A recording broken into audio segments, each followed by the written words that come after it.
dëkk géej. non lamb démb bi dañoo am lu ñu métti rek waa Guédiawaye parce que Lac de Guiers ñun mënuñu sax lamb boobu bu ñu demee mu def les mêmes choses tamit ah ñun moom Guédiawaye moom pare nañ ci moom man moom dootuma yóbbu stade xaw ma nag yeneen gars yi mais man moom pare naa ci moom wax dëgg yàlla. mais démb dafa mel ni li mu indi mosu ko indi. waaye chaque jour li lay andi saa bu ñëwee daanu amul jom. bëgg ma di sori ci affaire bi sax. Cheikh noo gisee bëri démb bi. ah gars yi da gaan defuñu lu dul yab ñi nii paas sa xaalis ñëw toog amul sax jàppante léewtoo ba lamb ji jeex Lac de Guiers moom ñun waa Guédiawaye moom pare nañ si moom heure bu ñëwee nii lay def. billaay léegi lan la war dem def. daa war di song di attaqué di bëre wane lu mu mëne luy nelaw si moom mu wane ko mais instant Guédiawaye pare nañ si moom de man moom bu amatee combat du ma dem stade moom wax dëgg yàlla. allo waaw gaan man bu ma soobee mu bàyyi bëri. naka mu. ça va bien. bi nan la. Omar. noo gisee combat bi. Lac de Guiers dafa war a bàyyi bëri si jëm boppam. donc xooli leneen quoi loolu mooy yoonee saa yi. Guédiawaye benn mbër la am. saa yi gars Balla Gaye rek moo fi teg tànk quoi. ak sama mbër guy gi. waaw. noo gisee combat bi. sunu mbër mi gaañ da ngay reeb a tas làmb da am songu bu ñu ñu làmb kay làmb jeexal lay wax da ngay làmb daj mais Lac de Guiers du bëree moom lañu faral mais tamit mu ñu teg gàcce quoi mu ñu sonal quoi mu bëree nga si moo de xam nga dañuy bàyyi suñu lépp dem esaat mais tamit nag xam nga na bëree. mais gars yi neen démb li mu indi musul bëree noonu. non noonu la mën a bëree Lac de Guiers noonu lay bëree Lac de Guiers sax ñu lay bëree. chaque jour ni lay bëree chaque jour ni lay bëree. Guédiawaye ñoo sonn ci moom nañ dimbali muy bëree beneen bëree bu dul bëree bii. Guédiawaye laa ñu amoon émérite yëpp seen feebar yi yënguwaat na la dañoo yab billaay la dañoo yab Guédiawaye benn mbër laa muy Balla Gaye 2 billaahi ñeneen ñëpp dañuy xaar. tey noo gisee li nga xam ne mooy combat Eumeu Sène bu démb. waaw combat Eumeu Sène bi ni ma ko gisee démb mooy Eumeu Sène def na li mu war a def mais ñi xamul làmb nag moom dinañ wax lu nekk mais xëy na dañoo xamul wala pratiquer wuñu arbitre yi tamit am nañ ci part de responsabilité parce que amuñu yenn niveau yi parce que nit mënul dem latéral nga ne dafa arrière loolu ñàkk niveau la Lac de Guiers nag ku ko gis ci combat bi mooy la ma waxoon ci benn seenu internet rek nee naa leen ku mu tax ngay dóor sa doom da ngay sonal sa bopp parce que du bëre li muy def show la li mu def démb ci stade bi show la ñun bërekat yi ñun ñi mës a bëre xam nañ leen li mu def show la bërewul te bëre nag ñaara koy def su bëree woon comme li ma seen bëgg démb làmb ji yegg mais nag Lac de Guiers dafa yëpp amateurs yi yëpp promoteurs yi yëpp askanu làmb man maa ko wax man Ousmane Koma waaw pour ngeen xam loolu. kon yow selon yow Eumeu Sène nan la waroon bëree combat bi. Eumeu Sène li mu bëre si noonu la. li mu bëree noonu. li mu bëre mooy yoonu làmbam. kon Lac lan la waroon def. Lac xam nga luy problème am. waaw. dafa ñemewul Eumeu Sène il faut ñu wax dëgg bi yaramam moo ñemewul Eumeu Sène waa Guédiawaye ñoo ñemewul Eumeu Sène il faut ñu wax ko te dee Eumeu Sène bi yoon la bëre parce que li tax ma ne yoon la bëre dañu daje premier combat mu duma la ba say mbokk nangu la ñu daje deuxième combat ma ne coppet sa tànk guitare la troisième combat bi ñëw amatuma lu may prouver damay taxaw di la xaar yow mi bëgg a bëre nga bëre si parce que benn lam du kolong-kolong yi ñaari lamay kolong-kolong yi Eumeu Sène yoon la bëre dañ na ko bu arbitre bi sifflé bu nee bëreet demal latéral taf ko mu jaaxle parce que Lac du songu puusul paasul il faut ñu wax ko te dee mën a bëre du défendre mën a bëre du défendre lamb attaqué la attaqué la riposter mooy lamb recul da cee bokk mais du caagee naka da ngay ñëw rek di def sa show di lay mel ni picc buñ ne bëreet nga dem taxaw fee mais jógul pour bëre da doon show léegi Lac da doon show léegi ban conseil ngay jox Eumeu Sène. non Eumeu Sène moom xam nga ku juddu daanaka fin 79 daanaka presque 80 à l'âge de 16 ans nga commencé bëre ñuy bërantu fii Pikine diggante Icotaf ak dex meew ak géeju Pikine ak marché Jibi Sarr tabax yu ne potolam bu tàkk guddi bëre nañ fa dem équipe nationale def lu ne amatul jàng ni ko woykat yi waxee doro mi fa soo Eumeu Sène dafa jàng bëre ABCD Y ba Z bokkul ak ñi nga xam ne ay màgg bëre lañu Eumeu Sène kenn amatul loo koy wax ci làmb xam nga loo koy wax mu gérer carrière am génn jàmm ci làmb dem defi leneen loolu mooy wax ci Eumeu Sène amatul lu ko nit di conseil ci làmb parce que li mu war a def yëpp def na ko ñi fi nekk nag di kalaj yi ñoom ñoo waroon ñëw wane na ñoom dañoo bëgg. bon combat bi xam nga analyse yi ñu bëri stratégie bëri te nit ki xam nga aussi boo sooy analyser da ngay analyser logiquement parce que man du ma analyser même su ma farale sax du ma analyser ci kaw baa ko faral damay analyser ni nga xam ne mooy la logique parce que on est ci sport lañ nekk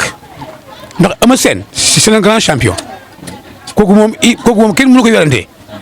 bon Lac de Guiers aussi bon kenn mënu ko werante du champion parce que 16 combats nga am ko yëpp 16 victoires vraiment kooku aussi kenn ko xeeb mais c'est que le problème moo di il faut ñu analyser entre Eumeu Sène ak Lac de Guiers dañoo bokkul Eumeu Sène c'est un technicien Eumeu Sène mbërum mbapat la donc kooku Lac de Guiers soo xoolee même tous ces combats yi mu am yëpp même stratégie même méthode même technique rek la am donc amul donc kenn mënu ko génne ci loolu donc mbër mi ñëw di bëre ak moom ñu la da nga war a sóoraale ne kii moom du bëre donc il faut que sóoraale ko parce que xam ne moom ñëpp xam nañu du bëre parce que loolu mooy bëreem te ñoom ñaar yëpp nag combat xam nga lu ko yàq ah consigne dong nga yàq combat bi parce que Eumeu Sène am na consigne parce que mbër mu mag la dafa jóge ci defet bu métti nekk roi des arènes ñu jóge ci moom même pas 1 an yaa ngi dégg mu war a rattrapé wul tu vois oui ñu ne ko nag bu bëgg a song taxawul xaar ko xale la am na doole xam nga loolu consigne la kee aussi ñu ne ko attention kii bés boo ko laal rek yàgg ci suuf bés booy laal tànk yi wala soo ko yàgg mu daan la xam nga li sa problème taxawal jéem a xeex ak moom loo am jël loolu moo ne ko consigne ñaari consigne loolu bu yàq làmb ji consigne doo bu yàq làmb ji waaw mais Eumeu Sène suñ ko bàyyi woon ak xelam mu ñëw amul consigne amul dara du taxaw ak waaj booy bi loolu leer la mais consigne yi ci boppam ñu yàq làmb ji waaw sincèrement man loolu bon c'est que comme ni ma la expliqué man du ma analyser comme sama doom dama analyser comme en tant que sportif en tant que technicien bon du ma technicien sax mais même soo mos a bëre nga xool làmb gis ni muy demee ak conséquence ak yëpp nga war a xam ne nii la war a demee man daal lii mooy suma analyse ci làmb ji wax dëgg yàlla yéen aussi ñu ngi leen gërëm di leen sant di leen ñaan yàlla yi seen liggéey bi yàlla na ko yàlla yokk jërë ngeen jëf. ni ma ko gisee parce que man ñi ma yónni woon ñoomin Abim Ndiaye parce que man du ma dem làmb damay toog fii rek ñaanal ko yàlla pour yàlla may ko ndam dégg nga li ma yónnee ci moom wax naa leen ni Eumeu Sène na taxaw Lac moo ko soxla dégg nga pour daan Eumeu Sène na Eumeu Sène taxaw man xam naa ni Eumeu bu taxawee bu ko Lac songee da koy daan dégg nga man maa ko yar xam naa ko bu baax dégg nga waaw combat bi ma ne leen bu yeggee làmb ja dégg nga na taxaw téye boppam contrôler ko dégg nga bu dara tax ba muy dem di ko songi Lac de Guiers man maa yóbbante loolu ci moom Abim Ndiaye dégg nga waaw. kon buñ la dégloo dafa mel ni kon conseil la bëree. waaw xam naa ni bu fekkee ni wax nañ ko loolu dégg nga bëri na conseil waaw parce que man xam naa ni Eumeu Sène dégg nga amul lu muy kii ci Lac bëri nañu niil bëriwaat Eumeu Sène daan ko bi yoon Eumeu moo war a taxaw xaar ko waaw Lac ñëw def li mu waxoon dégg nga jéem a ñëw daan Eumeu Sène te man xam naa ne Lac bu songee Eumeu Sène da koy daan. mais biñ bëree ñaari yoon mu am 2 fois ba 3e 10 minutes est-ce que tey Eumeu Sène waru woon jël ay matukaayam song ki nga xam ne mooy Lac de Guiers. waaw parce que boo xoolee ni combat bi demee noonu démb man xam naa ni Eumeu Sène gàllaajam sax des na nekkul waaw bi ma ko xoolee laa xam ne Eumeu Sène mii du Eumeu Sène ma woon waaw dégg nga man li ma bëggoon rek mooy mu tenir boppam noonu man xam naa ni Lac du ko songu mukk parce que mu Lac maa ngi gis Balla Gaye di ko conseiller dégg nga te xam naa ni demuma làmb ja mais xam naa ni dafa naan ko bul song Eumeu Sène mukk waaw bu ko songu dégg nga taxawal rek xeex ak moom dégg nga waaw Eumeu boo ko xoolee bi ko Lac dóoree song ba mu doon song di génn Lac dóor ko fii toj dégg nga boobu moom xam nga Lac moo ko waroon a ñëw Lac day jàpp loxo Eumeu Sène di flexionné moom moo ko waroon song waaw parce que li dal Eumeu Sène ci Modou Lo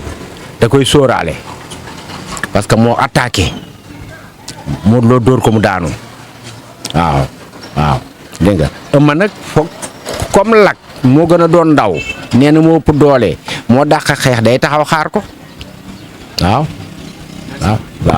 jërëjëf. démb ni ma ko gisee mooy sama analyse man ni ma gis mooy Eumeu Sène du jël làmbam sax ko parce que dafa jël roi des arènes perte ko 1 an xam nga 1 an la ko perte moom ak Modou Lo Eumeu Sène amul benn combat bu xam ne Eumeu Sène mus na arrière baa mu daw moom yëpp dafay dal si ko mbër mi song mooy bëri mooy daan Lat moo ko yoreel démb revanche Lat moo war a ñëw wane ni Eumeu Sène li ma waxoon si yow signature contrat bi dama koy dëggal ñëw dox si kawam daan ko parce que Eumeu Sène mag la boo xoolee combat bi njëkk diggante Modou Anta ak Diène Kaïré lu mu waxoon dafa waxoon ni maa ko gën a féete xale te am na lu ma visé xam nga dama visé ni war naa passé fii te pour ma dëggal ko il faut ma dox si kaw Modou Anta daan ko ñëpp dañoo jëloon favori toog ko Modou Anta mais booy bi dafa ñëw prouvé ñëw daan kon nag Lac de Guiers tamit Eumeu Sène fin carrière la jeexal na ba pare Lat moo war a ñëw dox si kawam ñëw daan ko boo xoolee forme Eumeu Sène sax forme baaxul boo xoolee man si li ma analysé Lat moo gën a nekk booy Lat moo gën a nekk en forme Lat moo waroon dox si kaw Eumeu Sène war ko woon may yenn yi sax ñuy dox si deuxième séquence waaw moom booy la war na ñëw. arbitre ba moom la sifflé la waroon dox si ko Eumeu Sène jàpp ko daan ko ñu xam ni làmb ji du yàgg parce que lu mel ne drapeau chef de l'état lu mel 4 avril ñu jël ko jox leen ko kon favoriser na leen pour jox leen ko loolu démb moo waroon kii Eumeu Sène fële la dafay erreur dernier combat dernier avertissement bi waru woon génn boobu mu génn moo ko rey parce que mënoon na def sax pour tour bi ba ñu génn làmb ji mais ba mu génnee foofu la perte kon moo wax ni bu combat bi daal Lat moo waroon moom combat bi moo waroon dox si ko Eumeu Sène daan ko loolu daal mën laa gis quoi.